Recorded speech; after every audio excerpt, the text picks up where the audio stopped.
Judges, chapter 20. All right, so we just read about the horrible event of the Levite and his concubine. And today is Halloween, so he cuts her up into 12 pieces and ships her around. That's scary. The Holy Land. Yeah, spooky stuff. Okay. So the tribes of Israel then, they assemble in chapter 20.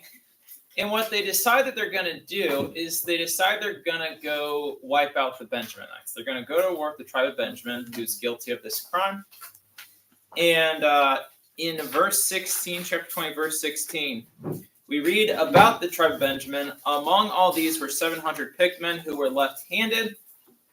Okay, so all the Benjaminites, this is the second time we've heard about the Benjaminites being left-handed. It means they have that advantage in hand-to-hand combat, because as a lefty, you're used to fighting righties, so on and so forth. So there's this great battle, and the tribe of Benjamin is almost reduced to extinction.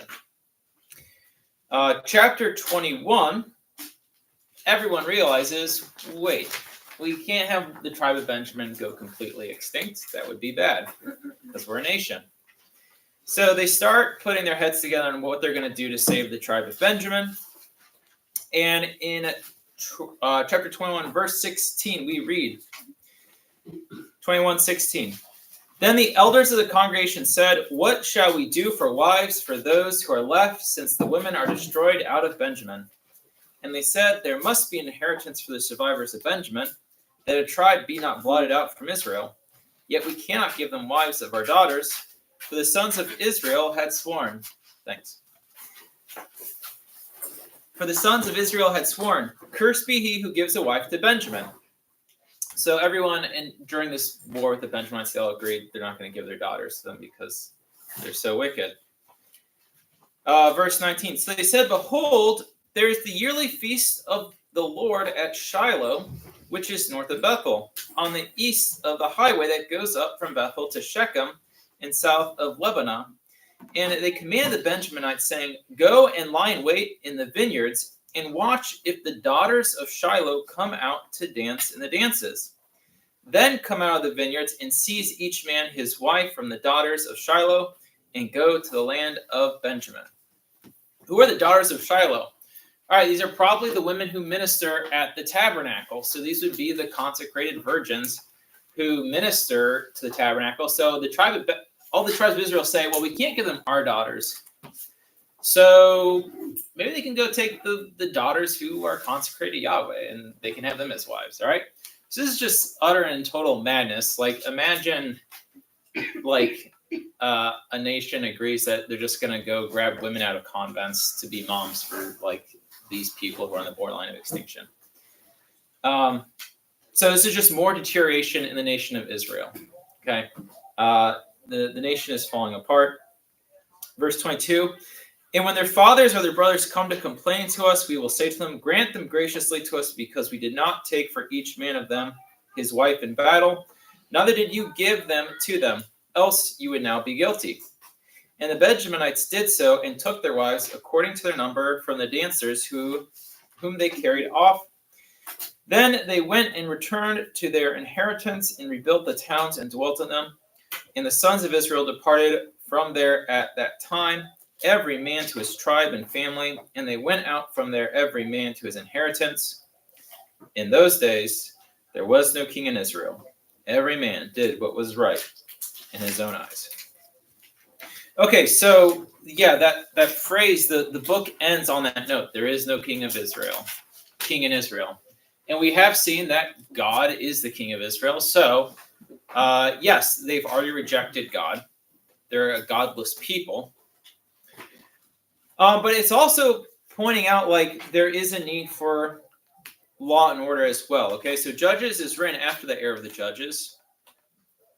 What is the next era after Judges? It's the era of the kings. Okay, so this is also pointing out, like, the glory and the importance of the job that David and his family are doing. Okay, kind of looking back at this time of chaos.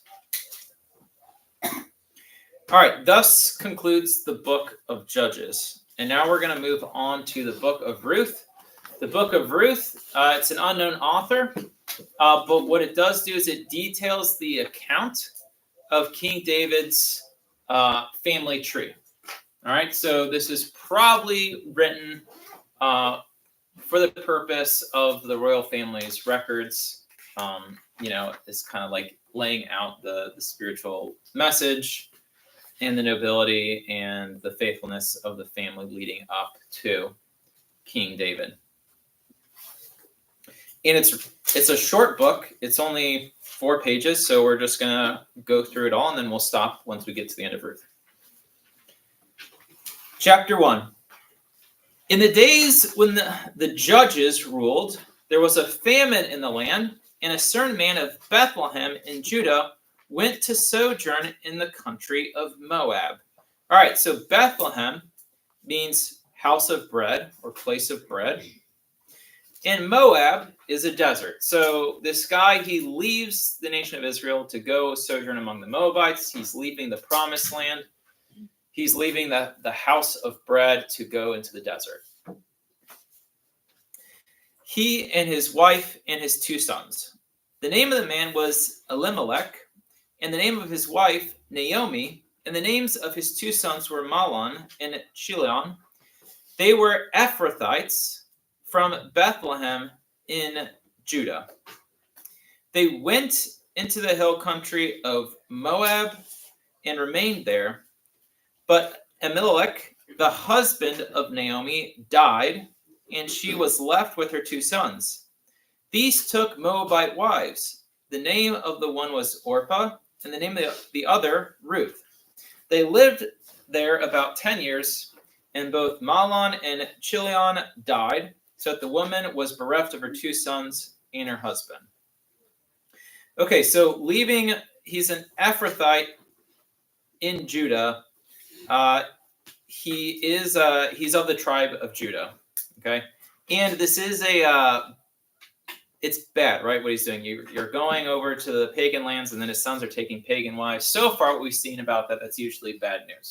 Okay, verse 6. Then she started with her daughters-in-law to return from the country of Moab,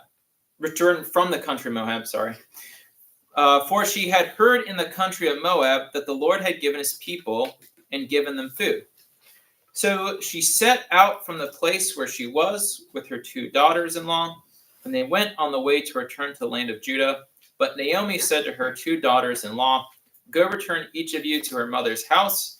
May the Lord deal kindly with you as you've dealt with the dead and with me. The Lord grant that you may find a home, each of you in the house of her husband." Then she kissed them, and they lifted up their voices and wept. And they said to her, "No, we will return with you to your people." But Naomi said, "Turn back, my daughters. Why will you go with me? Have I yet sons in my womb that they may become your husbands? Turn back, my daughters. Go your way, for I am too old to have a husband. If I should say I have hope, even if I should have a husband this night and should bear sons, would you therefore wait till they were grown? Would you therefore refrain from marrying? No, my daughters, for it is exceedingly bitter to me, for your sake, that the hand of the Lord has gone forth against me." Then they lifted up their voices and wept again. And Orpah kissed her mother-in-law, but Ruth clung to her. Right? So at the end of verse 14, underline that Ruth clings to her. So 3 widows. All right, it doesn't get more economically destitute than that in the ancient world. All right, the breadwinners, their securities, all of them have died.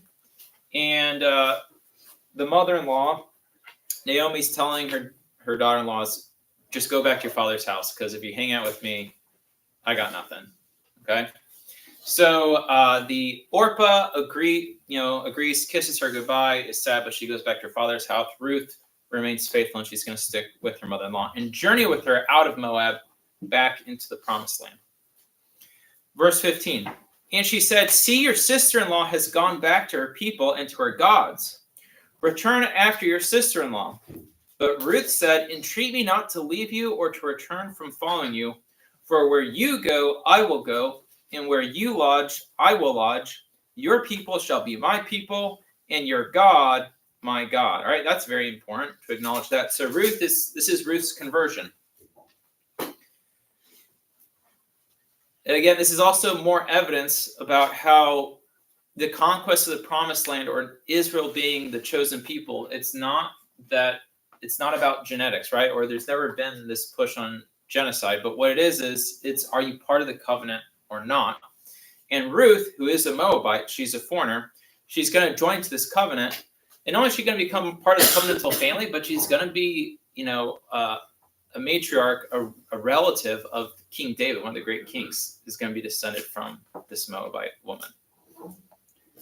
So salvation, you can see salvation is extending out to the Gentiles, yes, even in the Old Testament. Verse 17, where you die, I will die, and there will I be buried. May the Lord do so to me and more also, even if death parts me from you. That's a covenantal, that's a way of making an oath. May the Lord do to me and more also, even if death parts me from you. All right, so she's professing her desire to come into the fold of the God's people, and then she seals it with an oath. Verse 19. So the two of them went on until they came to Bethlehem. And when they came to Bethlehem, the whole town was stirred because of them. And the women said, is this Naomi? She said to them, do not call me Naomi, call me Mara, for the Almighty has dealt very bitterly with me.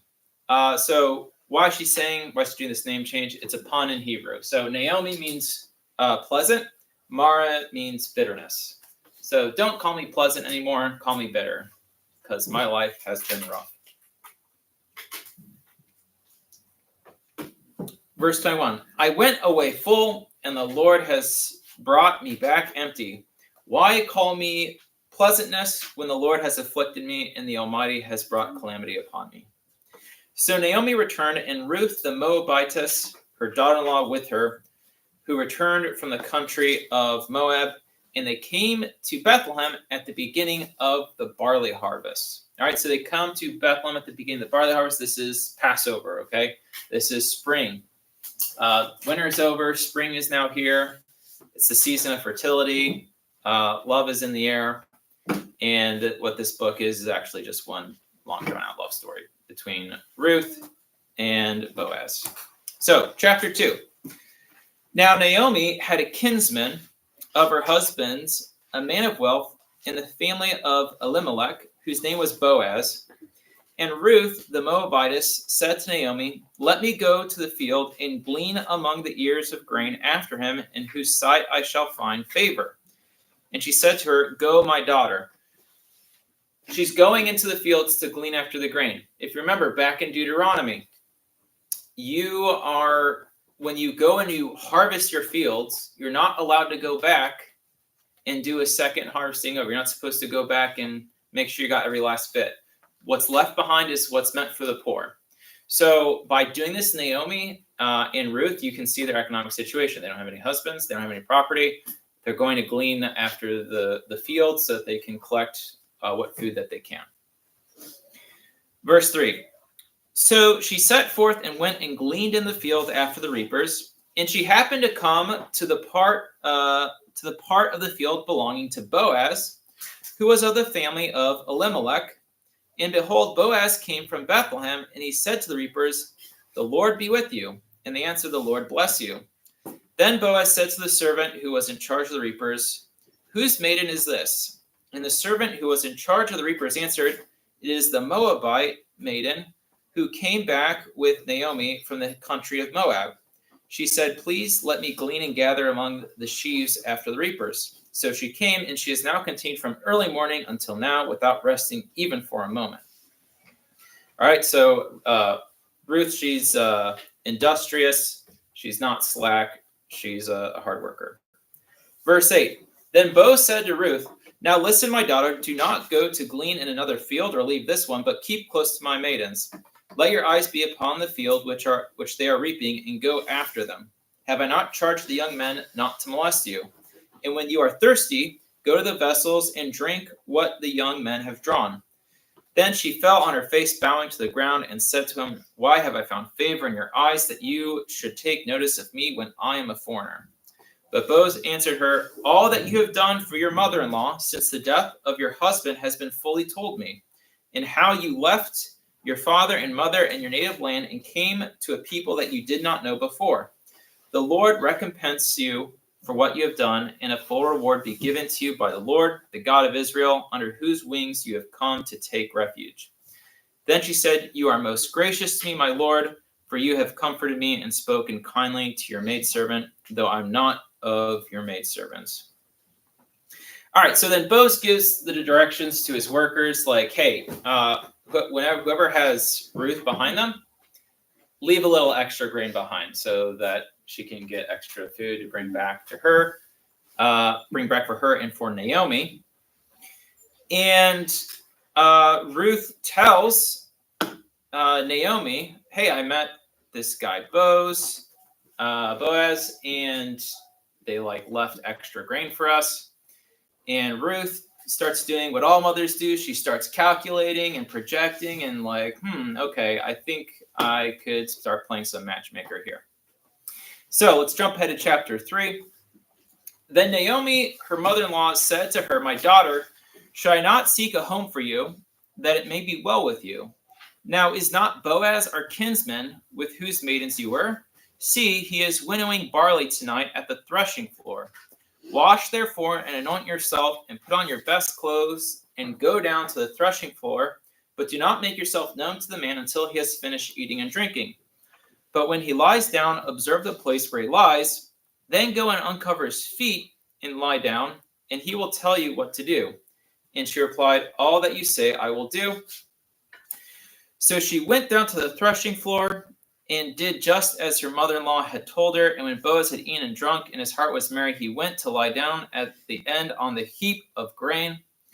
Then she came down softly and uncovered his feet and lay down and waited for him. So what does uncovering the feet do? Well, it gets chilly at night.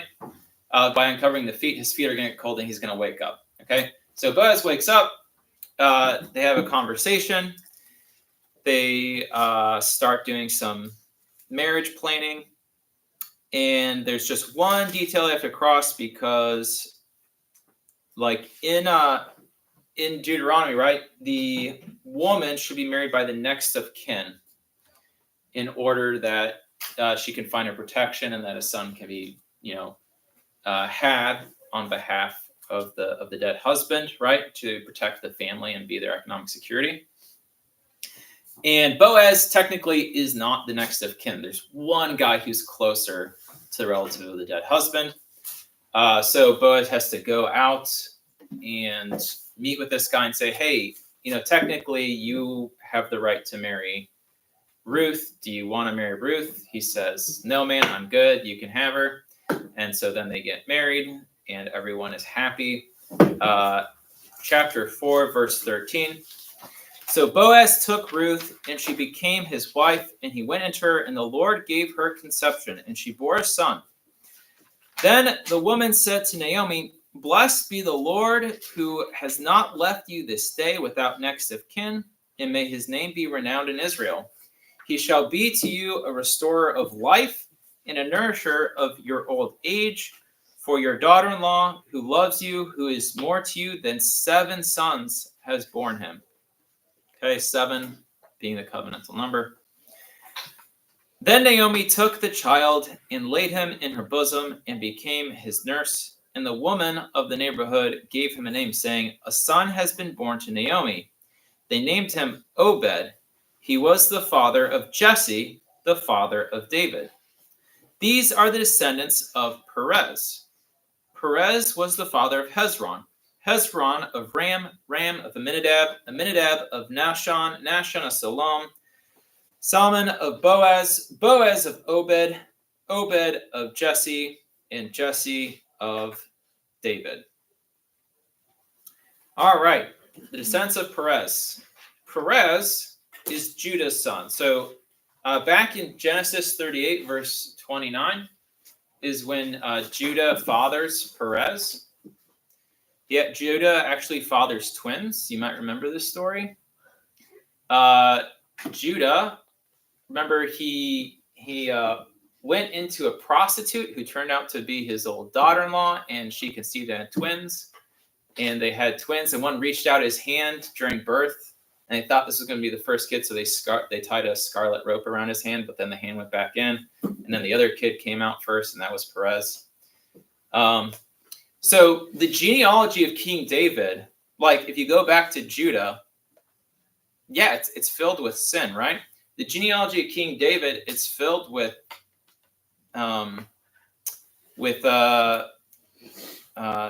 Gentiles, all right, being part of it. And if the genealogy of David is filled with that, that also means the genealogy of Christ is a part of that, all right? Like the Bible does not hide the humanity of the family that Christ is born into, the humanity of the family, the fallen humanity that the line of kings comes from. And thus concludes the book of Ruth.